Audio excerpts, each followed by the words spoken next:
ഒരിക്കൽ ഹസൻ ബസരി റഹ്മത്തുള്ളാഹി അലൈഹിയുടെ അടുക്കൽ അദ്ദേഹത്തിൻ്റെ ശിഷ്യന്മാർ വന്ന് പറഞ്ഞത്, ഗുരുവേ, മുഹമ്മദ് ബിൻ അദ്ഹം എന്ന് പറയപ്പെടുന്ന മനുഷ്യൻ മരണാസന്നനായി കിടക്കുകയാണ്.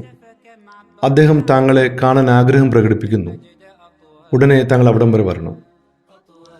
ഹസൻ ബസരി റളിയല്ലാഹു അൻഹു ശിഷ്യന്മാരോടൊപ്പം മരണാസന്നനായി കിടക്കുന്ന ഈ മുഹമ്മദ് ബിൻ അദ്ഹമിൻ്റെ വീട്ടിൽ കടന്നു ചെല്ലും.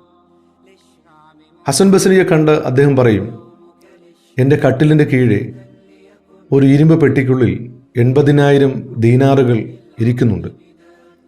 നിങ്ങളത് ആവശ്യക്കാർക്ക് വീതം വെച്ച് കൊടുക്കണം എന്നതാണ് ഹസൻ ബസരിയോട് അദ്ദേഹം ആവശ്യപ്പെട്ടത്. ഹസൻ ബസരി റഹ്മത്തുള്ളാഹി അദ്ദേഹത്തോട് ചോദിക്കും, എന്തുകൊണ്ടാണ് ജീവിതകാലത്ത് നിങ്ങൾ ഈ സമ്പത്തിനെ ദാനധർമ്മം ചെയ്യാതിരുന്നത്? അതിന് അദ്ദേഹം പറഞ്ഞ മറുപടി, ഞാൻ ദാനധർമ്മം ചെയ്താൽ ദരിദ്രനാകുമോ എന്ന് ഭയപ്പെട്ടിരുന്നു. ബന്ധുക്കളായ ആളുകൾ ഇതിനെ തട്ടിപ്പറിക്കുമെന്ന് ഞാൻ ഭയന്നിരുന്നു എന്ന് ഹസൻ ബസരി റഹ്മത്തുള്ളാഹി അലൈഹിയോട് അദ്ദേഹം പറയും. ഹസൻ ബസരി റഹ്മത്തുള്ളാഹി അലൈഹി പ്രവാചകൻ സല്ലല്ലാഹു അലൈഹി വസല്ലമയുടെ സംഭവത്തെ ശിഷ്യന്മാർക്ക് പഠിപ്പിച്ചു കൊടുക്കും. ഒരിക്കൽ പ്രവാചകൻ സല്ലല്ലാഹു അലൈഹി വസല്ലം അടുക്കൽ ഒരാൾ വന്ന് ചോദിച്ചത്, നബിയെ, ഞാൻ ചെയ്യുന്ന ഏത് ധർമ്മമാണ് അള്ളാഹുവിന് ഏറ്റവും ഇഷ്ടം?